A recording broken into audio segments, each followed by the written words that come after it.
Greetings, I hope you're all good and well. I'm doing a book review today for The Wasp Factory by Iain Banks.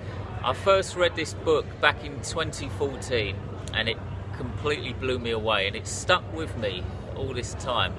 It's one of those books that when you read it, it kind of, you can't shake it from your mind, okay? It's horror, it's a horror novel, perhaps gothic horror. And it was published sometime back in the 1980s. It was one of Iain Banks' first books, and the story is also set in the 1980s. The story revolves around an adolescent boy called Frank, who lives with his father in this house on this remote Scottish island. Frank is like an unregistered child.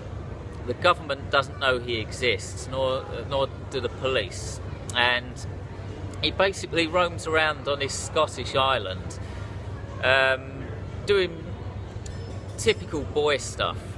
He hunts animals, he shoots things, he builds dams, he plays with toy soldiers and stuff. He's like a typical boy. But it's also explained that he'd killed 3 people by the age of about 10, so he's like a child killer. And also a main theme of the story is he's got a brother called Eric, an older brother, and he's recently just escaped from a mental asylum, okay?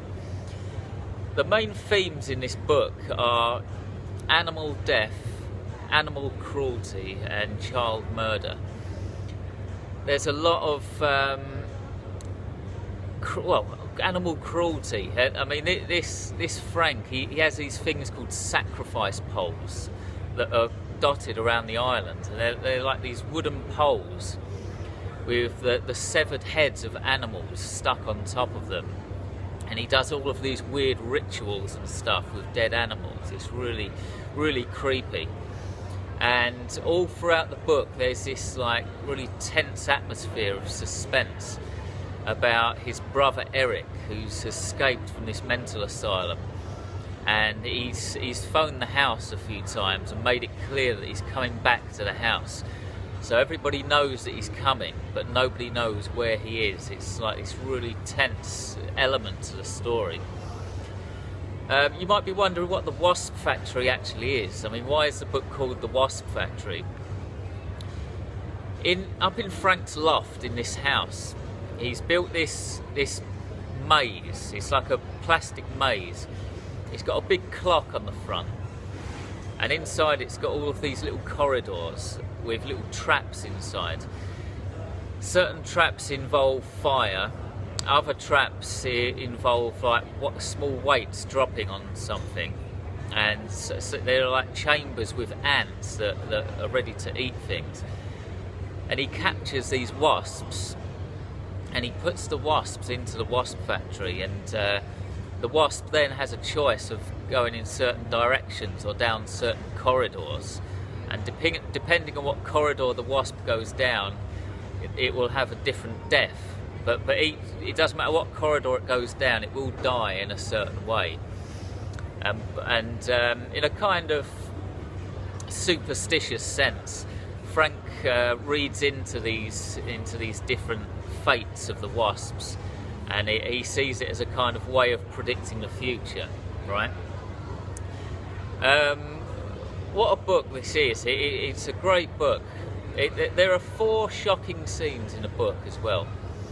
There are 4 scenes that really stand out and stick with you. 3 of those scenes are the scenes where this boy's murders are described. He's committed 3 murders, as I mentioned.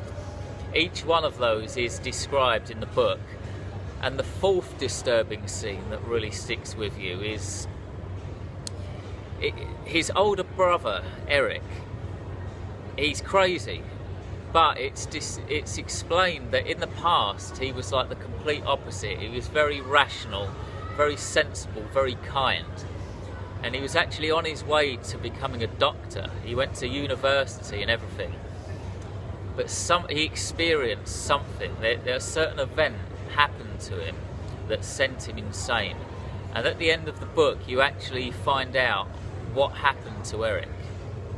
The chapter of the book is actually called What Happened to Eric, and it is, if you like horror, if you like disturbing scenes, I don't think you could top it. Iain Banks came up with this scene as to what happened to this boy. He obviously just sat down and thought, what's the most horrific thing that anybody could possibly witness? And that is what happened to Eric. I'm not going to describe it in this video, I don't want to ruin it, but I will describe one of the murders, one of the 3 murders, the one that stands out for me, and I'll do that in just a moment. Thank you for making it to the halfway point of this video. This is just a quick message to let you know that I have my own range of books that are available, mainly science fiction and horror, and some of them are free. If you enjoy my videos and my work, you could help me a lot by checking out my books and leaving reviews for them on Amazon and Goodreads. It would help way more than you think, believe me. You can actually support my work without spending any money at all. A review for one of my free books would easily suffice. The links for my books are below. Thank you. Now back to the video. This particular murder scene that stands out for me and has stuck with me is about a young nephew, or a young niece, sorry, who visits Frank on this Scottish island. It's a young girl, she's about 8 or 9 years old, and Frank at the time is just a couple of years older. And for some reason he decides that she needs to die. Don't ask me why, the character is messed up, Frank is messed up. He decides that his young niece has to die, and so he goes about doing it. How does he do it? He builds a kite. He builds a very big kite made out of big steel pipes, and the actual face of the kite is about 8 or 9 feet long, and instead of string it actually has rope. That's how big the kite is. He then speaks to his niece and his parents, his dad, and he tells them he's going to go out onto this Scottish island and teach his niece how to fly a kite. He goes to the edge of the island, which looks out onto the North Sea. He then speaks to his niece, nice and friendly, and asks her if she wants to have a go at flying the kite. She says yes, and he then gaffer tapes her wrists to the string of the kite. He waits for a big gust of wind to come up, which it does because the island is next to the North Sea. The kite flies up into the air, a big, wide, heavy kite. He then lets go of his niece, who he's been holding, and the strength of the wind and the kite pulls the young girl up into the air, and she swiftly gets blown out towards the North Sea, never to be seen again. Now, I probably haven't done that scene justice, but believe me, the way that it is described in this book, there's an element of innocence to it, where there are 2 young children out flying a kite, and Frank speaks to her in such a sweet way, but throughout the whole scene there's like this undercurrent of horror, because you know what's coming. You know what's coming next. The young girl gets picked up and swept away with the wind and this kite, and she gets blown out until it's described that she's like a tiny little dot in the cloudy sky as she gets pulled out further and further out towards the sea. And you just know that she's never going to come back. She's never going to survive this fucking kite ride with her wrists and hands gaffer tapes to the rope. It's appalling, it's horrific, it's disturbing, and it's absolutely brilliant to anybody who likes horror. That scene stands out for me, but you know what? The chapter that's later on in the book, What Happened to Eric, actually tops even that. That's how good this book is, right? It's written in the first person narrative from Frank's point of view. The prose is very lucid and very clear, like a lot of Iain Banks' work. The prose just glides and you can turn the pages with ease. He's got a very clear style of writing. A criticism of mine is that at certain stages I got a little bit bored of the descriptions of him going out onto the island building dams and doing this boy stuff, hunting animals. It got a bit extensive for me. That could be trimmed down a little bit. And there are one or two political opinions of Iain Banks that he kind of inserted into the book that I didn't really appreciate. And you know, it's just an example of an author putting his own opinions into the book.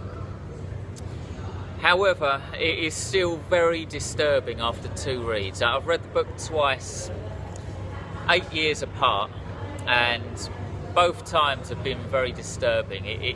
The second time around, it didn't lose any of its potency, basically. It's actually still in my top 10 books of all time. That's how good it is. So basically, if you like edgy, shocking books, read this one and you can find out what happened to Eric. And believe me, when you find out what happened to Eric, you'll never be able to erase the visual imagery from your mind. Read The Wasp Factory, believe me. Take my recommendation on that. Thanks very much for watching. I'll be back in 2 weeks' time with another book review.